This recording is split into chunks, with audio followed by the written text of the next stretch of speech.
Countdowns in Tehran and Jerusalem. Daniel Greenfield's column for Wednesday, August 22nd, 2012, being read here by Adam Taxin. Daniel Greenfield's columns can be found at sultankanish.blogspot.com. Here is Countdowns in Tehran and Jerusalem. If Israeli jets show up in Iranian airspace, it will most likely happen while Obama is too busy accusing Mitt Romney of secretly storing all his money in a giant cave in the Rocky Mountains to do more than dispatch a flunky to chew out Netanyahu over the phone. The election is the perfect window for a strike on Iran's nuclear program because Team Obama will be too tied down on the Romney front to do much damage to Israel. Despite the signs being brandished at your local Anarchists for Peace rally, accusing the United States of being a puppet of the Zionist regime, the United States and Israel have different interests. Israel is interested in not getting bombed, and the United States is interested in regional stability. And regional stability means keeping the Sunni Arab oil countries happy.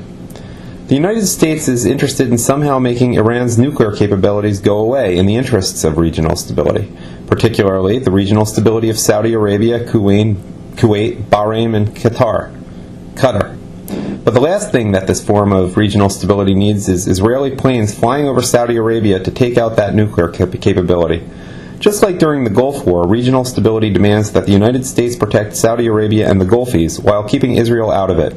Since Iran's Revolutionary Guard isn't camped out in Kuwait City, protecting them is a matter of posture. That posture is there as a deterrent, a warning that Iran had better not interfere with our oil suppliers or there will be hellfire missiles to pay. The posturing is hollow because everyone knows that Obama is not about to bomb Iran on behalf of Saudi Arabia and its colony in Bahrain. He is as likely to do it for Israel as he is to move to South Carolina and join the NRA. But he isn't alone in that regard. Despite the fevered fantasies of everyone from Noam Chomsky to Ron Paul, no American president would ever bomb Iran for Israel. If a third Gulf War is fought, it will be fought for Saudi Arabia and Kuwait, one more time. The last time the United States fought Iran, in 1988, it was to protect Kuwaiti oil tankers. If Iran interferes with oil tankers from our friendly Gulfi terrorist states, then a future administration is likely to bomb Iran. If oil prices go high enough to potentially cost Obama the election, then he might pry away his foreign policy people from drawing up maps of Syrian targets and actually hit some Iranian naval installations. None of this has anything to do with Iran's nuclear program, and that's the point. George W. Bush did appear to think that Iranian nuclear weapons might be bad news for the United States, not just for the balance of power in the region. He was nearly unique in that regard. The diplomatic and military establishment is full of experts who view Iranian nuclear weapons purely as factors in the balance of power and utterly refuse to look at them from any other angle. To them, Israel isn't really concerned about a nuclear attack. It's only playing a regional power game along with everyone else. For Israel, violence is not a posture or a theory. It has few trading connections and no alliances in the region. Its foreign policy has always been about dissipating physical threats to its people, whether through diplomatic or military means. It does not follow this line because it is a saintly state, but because it is a state always on the edge. It has too little territory and too many enemies around it to follow any other path. Surrounded by countries for whom destroying it is a matter of national pride and religious fervor, its only real deterrent is military. Winning several wars won it enough breathing room to try diplomatic solutions, and now the first and last of those diplomatic solutions has failed. It can still count on the military as a deterrent, but there is no deterrent against a nuclear attack carried out by terrorists under plausible deniability. The only remaining deterrent after a nuclear attack is killing as many of those responsible as possible before succumbing to radiation poisoning. To the United States, Iranian nukes and an Israeli attack on them are equally unacceptable because they both disturb regional stability. The opponents of an attack insist on calling it a war. Not that a war is even structurally possible unless Iran decides to march an army through Iraq and Syria to get to Israel. They spread hysterical bulletins warning that an Israeli strike on Iran's nuclear program could spark another recession. Their message is that the cost of attacking Iran is less than the cost of allowing it to go nuclear. That may be true for the United States, which did not suffer too much from accepting that the Bolsheviks had taken over Russia, that Mao had taken over China, and other once unacceptable phenomena that forced it to up its defense spending, but did not do any lasting damage. A nuclear weapon in the hands of people who believe that the world needs to be cleansed by fire for the arrival of the Mahdi and have dozens of terrorist front groups at their disposal may be a different story. Or it may not. Washington, D.C. did not get overrun by communist forces Poland, Hungary, Czechoslovakia, Tibet, and a few 100 million other people who did not have oceans to protect them from the reasonable commissars in Moscow and Beijing did. And that is why Israel's interests fundamentally diverge from those of the United States. Israel is not playing a grand game from across the ocean. It is trying to survive in a region that is as hostile to it as Asia and Eastern Europe became to non-communist countries.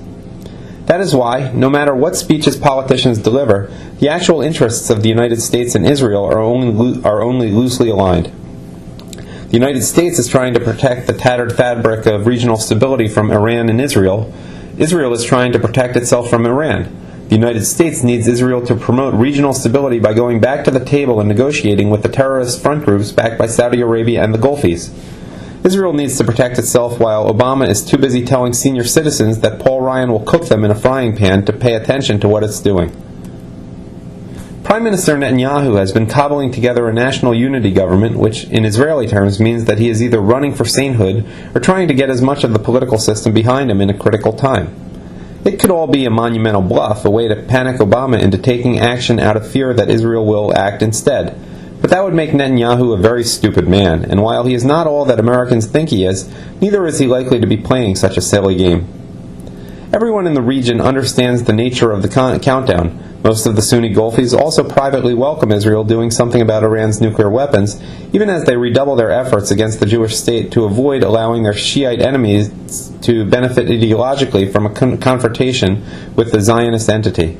The rhetoric out of Iran now echoes the rhetoric out of Egypt in the 1960s. That buildup eventually ended in a preemptive Israeli strike that destroyed Egypt's Air Force. But in Washington, D.C., the countdown is not a real thing. The received wisdom among the press and the political and diplomatic establishments is that Netanyahu is an obstinate, paranoid man who is playing games with them. They don't believe that Israel will do anything about Iran because they wouldn't do anything about Iran, and they assume that Netanyahu is just like them, only more deceptive because he pretends that he will do something about Iran. The problem is that Israel really isn't playing a game. Its political establishment is as bad as that of any Western country. Its politicians are no better than their American or French counterparts, but its survival actually is on the line. Iran isn't playing a game. That's why Israel can't afford to play a game either.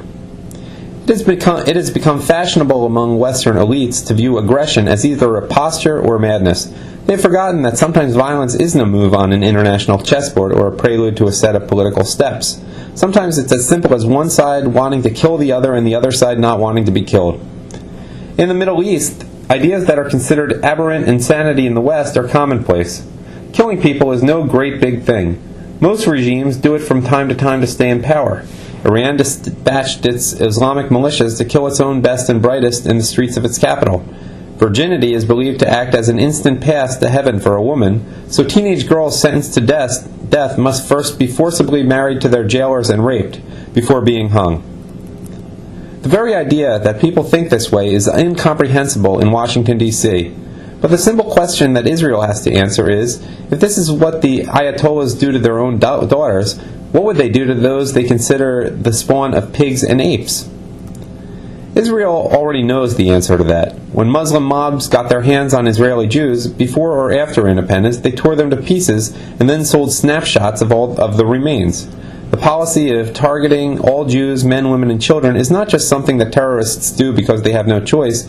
It is the ideological position of Islamist leaders like Yusuf al-Qaradawi in Egypt or Rashid al-Ghanouchi in Tunisia, and the policy of the Arab countries fighting Israel. The liberal West has its illusions about the enemy. Israel has little room for those illusions. It will act when Washington is too busy fighting itself to focus on restraining it. It will act because it is alone as few other countries on earth are. It will act because it cannot afford to be Poland, Czechoslovakia, or Tibet, sacrificed in the great game of nations. It will act because it has no real choice but to act.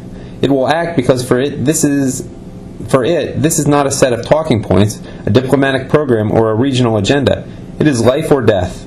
It will act because for all its flaws, its survival is on the line. That sense of a nation's survival and the life of a people hinging on a single course of action has become an alien one in an insulated world. It is not a thing that Washington, D.C. or Brussels can take seriously. It is not even a thing that all Israelis take seriously anymore. But those who hear the clock ticking know what is coming. They know the hard choices that will come in the months ahead, and they will make those choices as they made them before, because they will choose to survive.